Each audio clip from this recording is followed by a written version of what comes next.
Welcome to Headstones and Microphones, where we use AI to step into the past through a researched first-person simulation of history's most interesting people. I am your host, Calvin. While we've added some creative storytelling, our goal is to inspire your own study of these fascinating lives. Now, let's meet our guest. We are absolutely spellbound today. Joining us is a woman who defined a generation of television magic and later became the undisputed queen of the TV movie. Please welcome the legendary Elizabeth Montgomery. Elizabeth, it is such a joy to have you here. Oh, thank you, Calvin. I'm so happy to share some stories with you and your listeners. We're thrilled too. Now, for the few people out there who might somehow not know your face or that famous nose twitch, who are you? Well, I'm Elizabeth Montgomery. Most people remember me as Samantha Stephens, the witch who just wanted to be a normal housewife. But I spent about 5 decades acting on stage, in films, and in dozens of television dramas. A true icon. Let's go back to the very beginning. When and where were you born? I was born on April 15th, 1933, right in the heart of the movie business, Los Angeles, California. And what was your given name at birth? It was Elizabeth Victoria Montgomery. Is there a story behind your birth name? My mother was Elizabeth Allen, a stage actress, so I was named after her. It was a bit of a family tradition. My father was Robert Montgomery, who was a huge film star at the time, so I definitely grew up in a house full of Elizabeths and Roberts. I can imagine. What was your hometown of Los Angeles like for you growing up? You know, it's funny. People imagine Hollywood kids living this wild, glitzy life. But my younger brother Skip and I were actually kept away from the glare of the spotlight. We lived in Hollywood, but my parents were very protective. It felt quite private and grounded, at least until they divorced when I was 17, and I moved to New York. That's a big shift. What was your family life like overall? It was a very creative household, as you can imagine.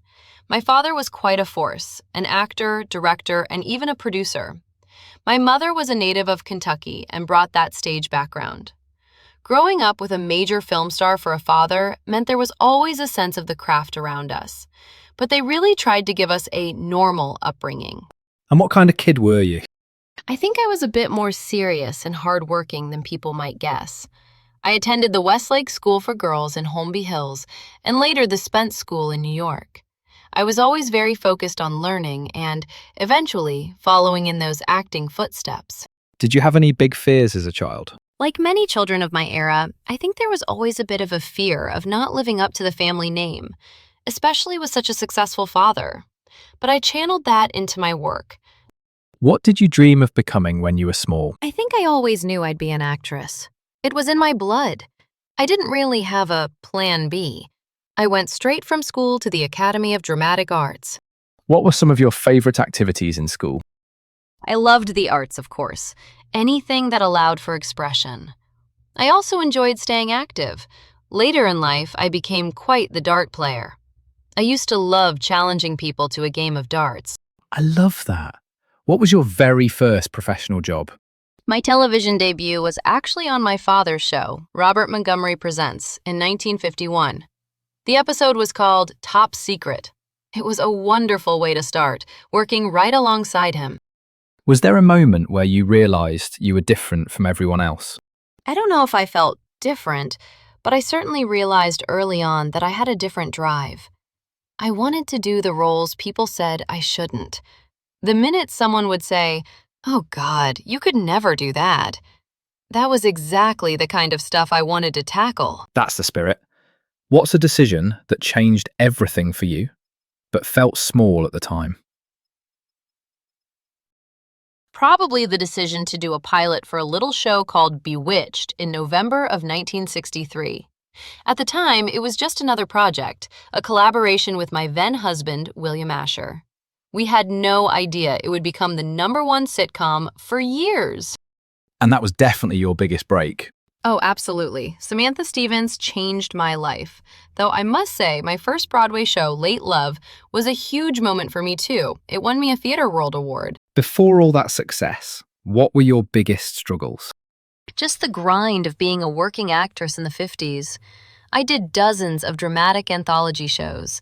You're constantly auditioning and trying to prove you're more than just Robert Montgomery's daughter. I wanted to be seen as a prolific actor in my own right. Did you ever consider quitting? Never. I'm a bit too tough for that, as some might say. I loved the work too much, even when the schedules were grueling.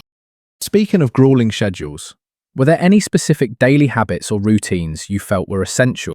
When I was filming Bewitched and had young children, my routine was all about the children's hours. I'd be up at 5:30 in the morning before they even woke up just to get to the studio. Success for me was finding that balance, making sure I had enough time to really be with my kids when I got home, even if they had to stay up a little later to see me.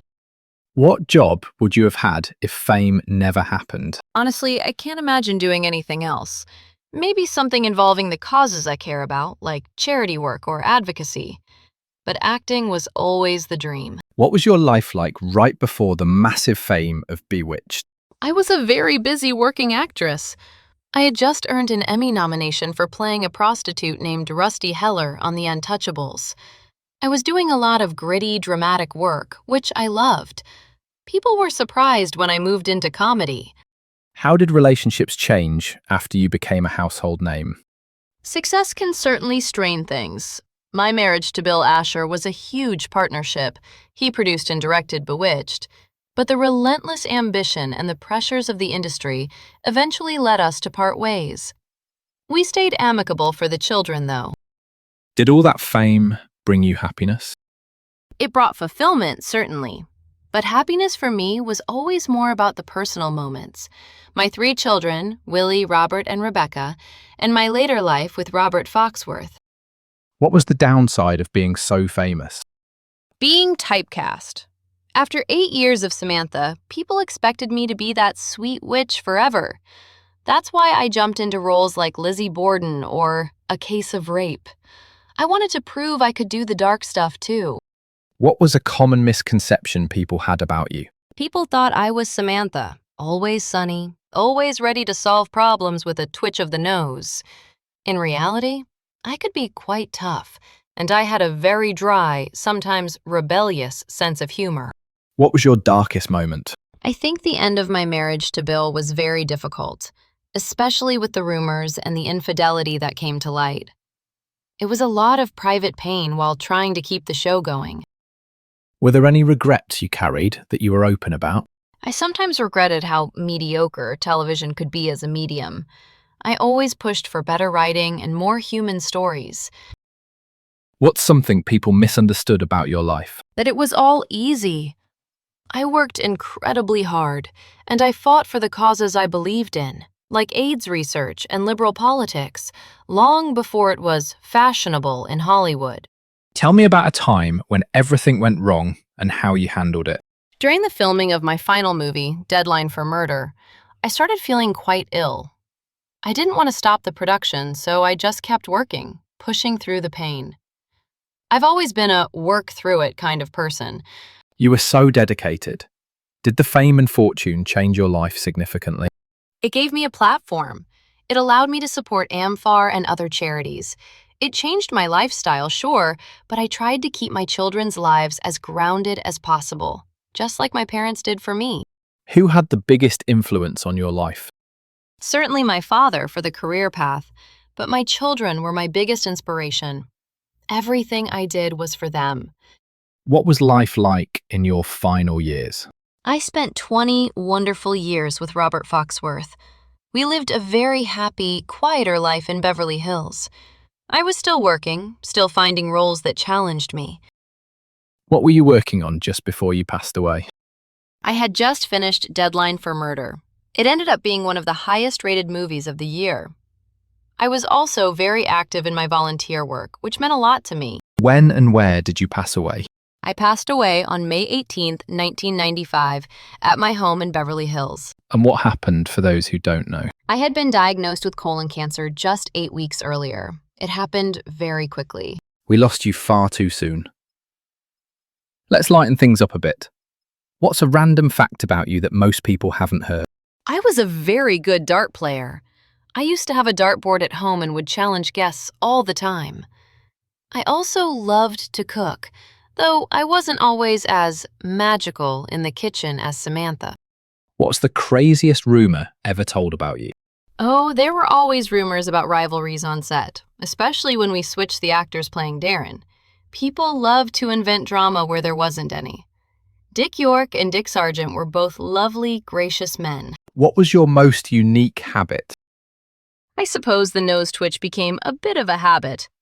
People would ask me to do it everywhere I went. I'd usually oblige with a smile. What was your favorite food?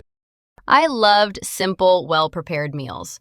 I didn't have one specific favorite, but I enjoyed dining out with friends in Los Angeles. Did you have a favorite book? I was always a big reader of scripts, of course, but I enjoyed stories that were very human and humanitarian in nature. Did you have any known rivalries? Not really. I found most of my colleagues, like George Kennedy or Hal Holbrook, to be incredibly gracious. I preferred making friends to making enemies. Tell us a story nobody talks about. People forget that I narrated the documentary The Panama Deception, which actually won an Academy Award. It was a very serious project about U.S. foreign policy, quite a departure from my sitcom days. That's impressive. Any funny behind-the-scenes moments? On Bewitched, the special effects were often quite low-tech. I'd have to stand perfectly still for ages while they moved furniture around to make it look like magic. It was quite a workout for the core. Did you ever prank someone? I had a bit of a mischievous streak. I loved to surprise people with a bit of that Samantha sass when they least expected it. What was the most outlandish purchase you made? I wasn't a very outlandish person with money. I preferred spending on my home and my family's comfort. What advice would you give people chasing success today? Don't try to mold yourself after someone else. Find out what your show wants to be, who you truly are, and just keep doing it. And don't let anyone tell you that you can't do the tough stuff. That is wonderful advice. Elizabeth, before we sign off, do you have any closing remarks or stories you'd like to share with our listeners? Just that I hope people remember me not just for the nose twitch, but for the heart I put into every role. It's been a joy to visit with you all. Thank you so much for having me, Calvin. It was truly a treat. The pleasure was all ours. Thank you, Elizabeth. What an enchanting conversation with the one and only Elizabeth Montgomery. From the glitz of old Hollywood to the magic of 1960s television, she truly was a force of nature and a pioneer for women in the industry. And that wraps up another conversation from Beyond the Grave. Thanks for joining us on the Headstones and Microphones podcast. Remember, legends may die, but their stories never do. Please help spread the word by sharing and following the pod.